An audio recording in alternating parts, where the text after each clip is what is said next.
ઈશ્વર તમારા જીવન પર એક એક પળ હજારો ખુશીઓ લાવે છે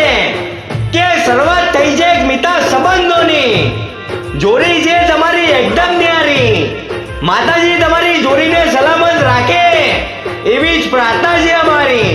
તો ગામ ગોધરાના એવા રૂમાલભાઈ મંજુબેનના શુભ પુત્ર એવા જિગ્નેશના લગ્ન મુંબઈ શહેરના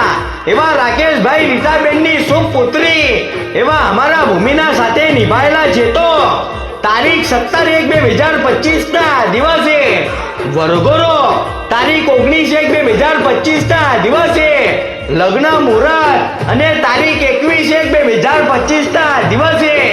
જાન શુભ પ્રસંગ તો એક જન્મો તો નહીં પણ જન્મો જન્મો સાથ રહે એવી પ્રાર્થના અને દુઆ છે અમારી. વગાડ દેશે.